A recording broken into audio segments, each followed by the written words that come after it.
Kesempatan kali ini saya akan berbagi tahapan finishing multiplex. Sekali lagi saya ucapkan saya hanya berbagi kepada yang belum tahu dan bukan bermaksud untuk menggurui. Kepada senior-senior yang sudah melanglang buana di dunia finishing, mungkin video ini bisa Anda skip. Perlu diketahui bagi rekan-rekan yang baru belajar finishing seperti saya, untuk finishing kayu itu ada banyak berbagai cara dan tahapan untuk mencapai satu tujuan, yaitu dengan hasil yang maksimal, dengan biaya yang murah, serta waktu yang singkat. Jadi kemarin saya tuh nyoba finishing multiplex yang kualitas tripleknya kurang bagus dan hasilnya seperti ini. Ini triplek yang akan saya finishing dan ini triplek yang kemarin sudah saya finishing. Di beberapa spot masih ada sesuatu yang nggak nyaman untuk dilihat, dari adanya lubang atau pori yang belum tertutup, maupun ada beberapa bagian kecil yang masih terlihat serabutnya.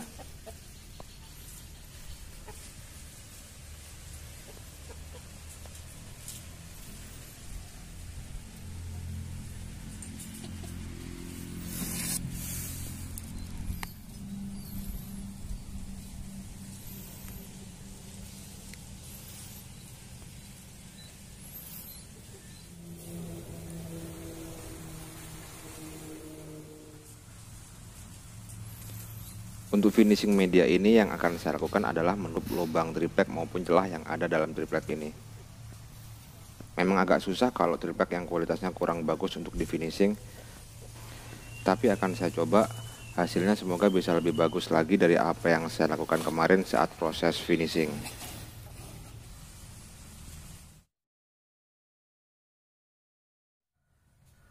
Bahan finishingnya di sini saya memakai lem putih yang sudah saya larutkan dengan air. Ini lem putih separuh kemasan plastik yang saya larutkan dengan air sekitar 1,2 liter. Selanjutnya cat tembok yang berbentuk pasta. Untuk warnanya saya memakai warna water base Belazo. Selanjutnya sanding sealer Impra Melamine Solvent, dan top coatnya saya pakai Nipe 2000 Clear Solvent.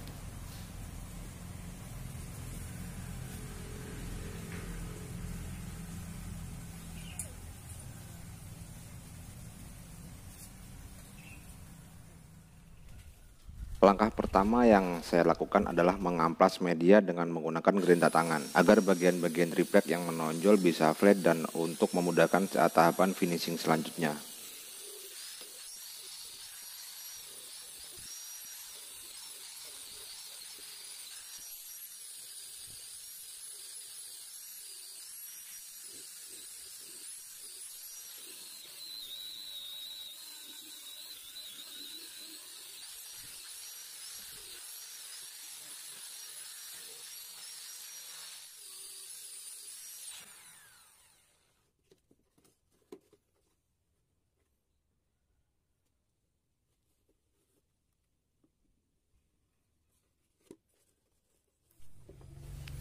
Proses selanjutnya di sini saya akan menutup lubang dengan dempul plastik atau dempul mobil. Pada lubang ini,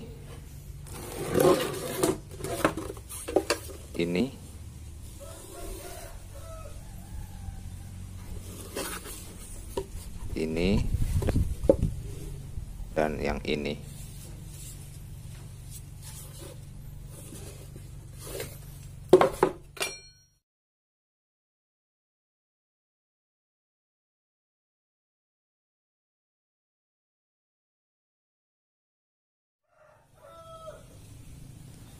Untuk merapikan dempul plastik di bagian sudut dalam ini, saya akan mengoleskan thinner saat dempul ini belum sempat kering. Teknik ini bisa dilakukan apabila kondisi dempul belum kering, dan cara untuk merapikan ini bisa dilakukan baik di kayu atau triplek yang akan diwarna solid maupun sudut bagian dalam pada besi.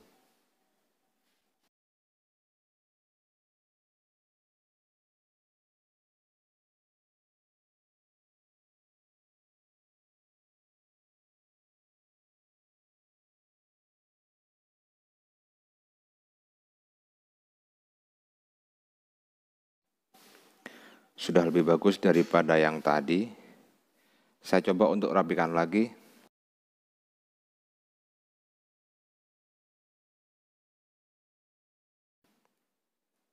Nah, seperti ini kira-kira. Sambil menunggu proses pengeringan dempul, yang saya lakukan di sini mengecek bagian mana saja yang harus saya tutup agar terlihat lebih bagus.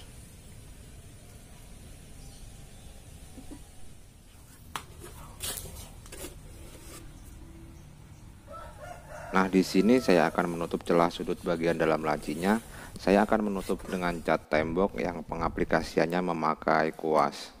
Tapi untuk diketahui, yang namanya filler baik water base maupun solvent itu sifatnya menyusut atau turun saat kondisi kering.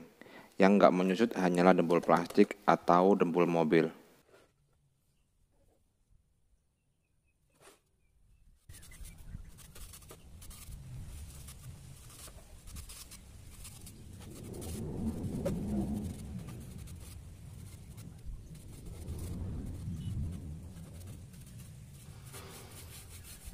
Proses selanjutnya di sini saya akan melakukan penutupan pori dengan cara semprot menggunakan spray gun.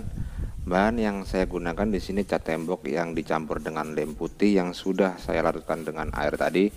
Untuk rasio perbandingan di sini saya pakai ilmu kira-kira, sekiranya nggak terlalu encer dan nggak terlalu kental.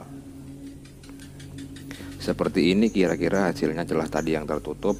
Apabila cat tembok ini menyusut di bagian celah tadi, bisa mengulangnya lagi sampai benar-benar bisa menutup. Banyak cara untuk menutup permukaan pori pada triplek, baik dengan kuas, kapi atau scrub, maupun dengan cara spray. Kali ini saya akan menggunakan teknik spray. Spray gun yang saya gunakan spray gun F75. Saran dari saya untuk penyemprotan cat tembok, jangan memakai spray gun dengan nozzle di bawah spray gun F75. Misalnya spray gun K3, K2 maupun R3. Karena nozzle-nya yang terlalu kecil memungkinkan hasil penyemprotan yang kurang bagus.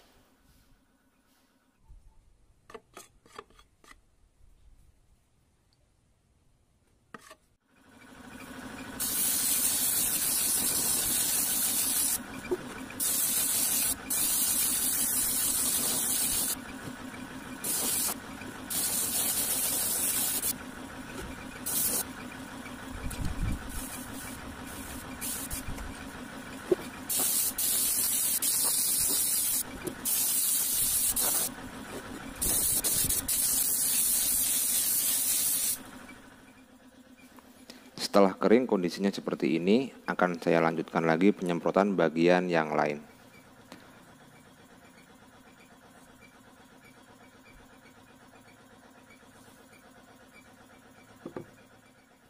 Oh iya, saya menutup bekas paku tembak dengan menggunakan kapi atau scrub biar cepat tertutup. Selanjutnya akan saya tindih dengan spray. Proses ini dilakukan terus-menerus sampai pori-pori triplek benar-benar tertutup oleh cat tembok.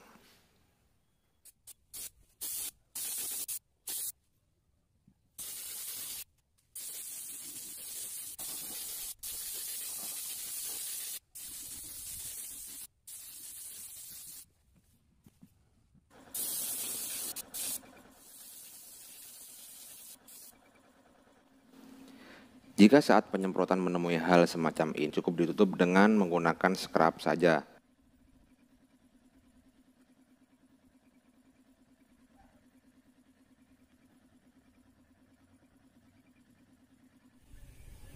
Setelah pori-pori tertutup seperti ini, lanjut ke proses pengamplasan.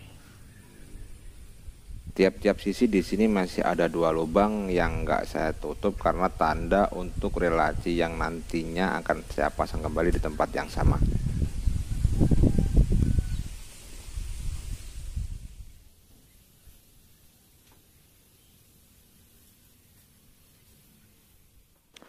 Untuk mempercepat proses pengamplasan dan untuk mendapatkan permukaan yang flat, saya memakai mesin amplas seat sander yang memakai amplas grid 180.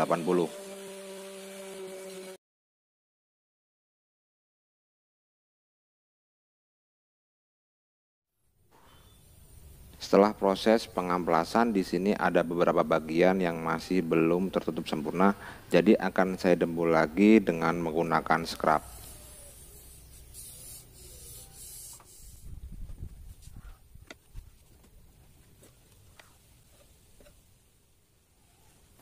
Ya, seperti ini setelah saya dempul ulang tadi.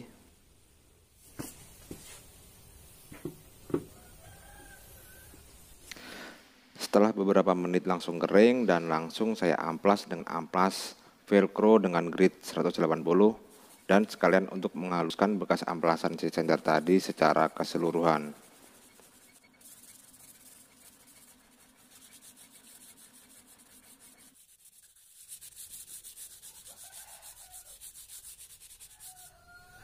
Saat pengamplasan usahakan serata mungkin agar hasilnya bisa lebih bagus. Saya contohkan di sini untuk mengamplas di bidang lebar agar lebih bersabar dan lebih teliti lagi saat pengamplasan untuk mendapatkan hasil yang maksimal. Masuk ke tahap pewarnaan. Di sini saya memakai warna water base Belazo. Untuk penyampurannya di sini saya encerkan dengan air sekitar 25-30%. Yang penting nggak terlalu encer.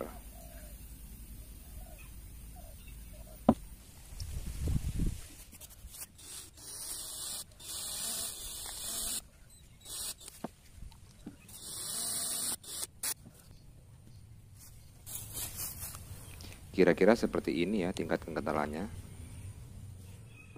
Dalam proses pewarnaan ini akan saya lakukan 2 kali agar warna benar-benar tertutup sempurna.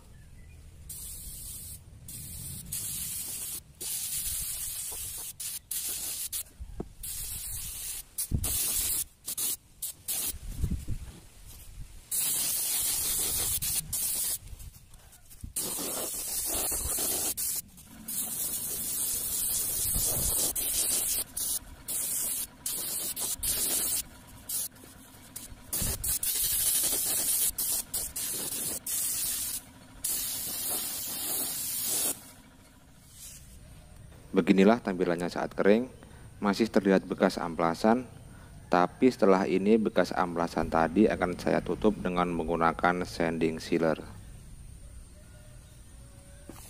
Sebelum lanjut ke tahap sanding sealer akan saya amplas ambang dengan grit 400. Ini saya lakukan karena saat saya lakukan penyemprotan di ruang terbuka tadi masih ada serabut lembut atau debu yang ikut menempel di permukaan.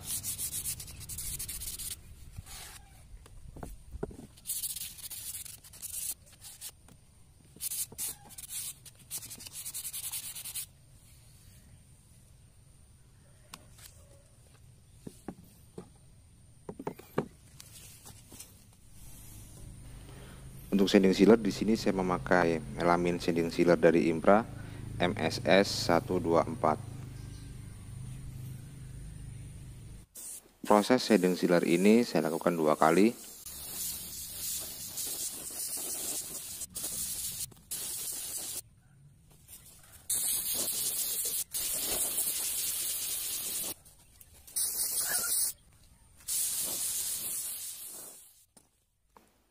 Saat penyemprotan awal tadi cuaca masih panas, setelah kering sentuh cuaca berubah jadi mendung gelap. Jadi saya paksakan untuk lanjut ke sanding sealer yang kedua. Seharusnya biarkan kering dulu selama 30-45 menit baru lanjut ke lapisan berikutnya. Berhubung dengan kondisi yang seperti ini, akhirnya saya nekat untuk melanjutkannya.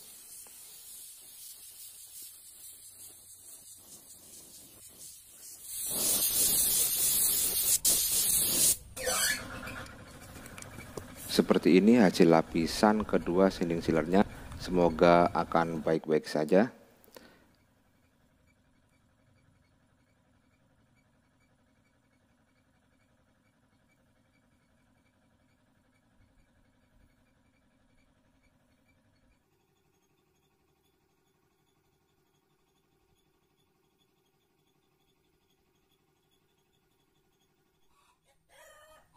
Setelah keesokan hari, beginilah kondisi keringnya dan lanjut ke tahap pengamplasan sanding sealer.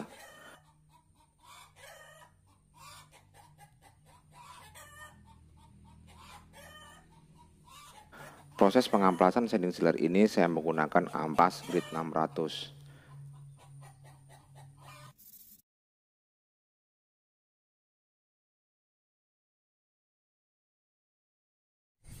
Seperti ini hasil pengamplasannya. Setelah ini saya lanjut untuk top coat. Baik, untuk top coatnya saya memakai Nipe 2000 clear dengan thinner super. Sebenarnya kalau pakai thinner ND atau yang di atas hasilnya lebih bagus lagi. Berhubung harga thinner sekarang mahal, saya akan pakai yang thinner super saja. Untuk perbandingan campuran di sini saya akan memakai satu clear dan 1,5 thinner. Karena mengingat Nipe clear ini sangat kental, jadinya akan saya perbanyak thinnernya.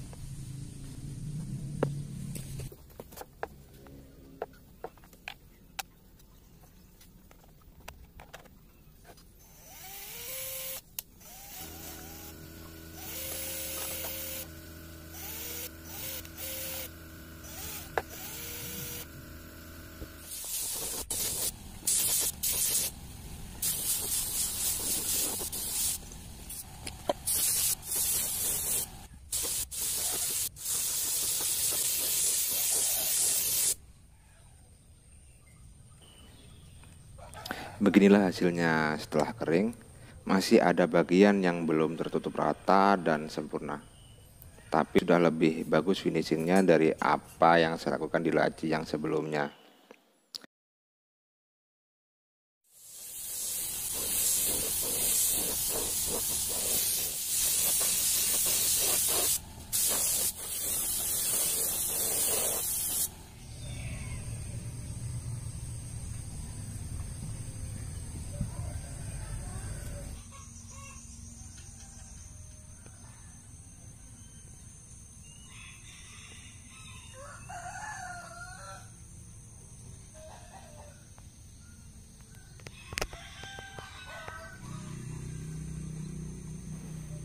Berikut tampilan dari laci sebelum dan sesudah finishing.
Begitulah tahap-tahap yang saya lakukan. Apabila ada perbedaan, saya mohon maaf. Tapi memang banyak cara untuk mencapai satu tujuan. Ada yang pakai sanding sealer sebelum naik ke tahap warna. Ada juga yang sesudah warna. Fungsi sanding sealer di bawah warna adalah untuk mendapatkan pori yang tertutup sempurna. Pada akhirnya membuat warna benar-benar bagus dan hasilnya glossy. Tapi karena saya pakai warna water base, maka warna itulah yang di bawah sanding sealer. Yang penting water base jangan di atas solvent.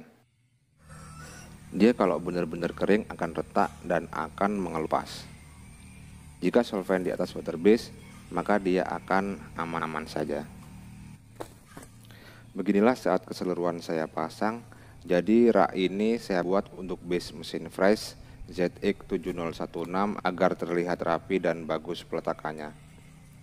Begini saja apa yang saya bagikan. Mohon maaf atas segala kekurangan pada video saya. Jika ada pertanyaan atau saran bahkan kritik, saya tunggu di kolom komentar. Terima kasih telah menonton. Semoga video ini bermanfaat. Terima kasih.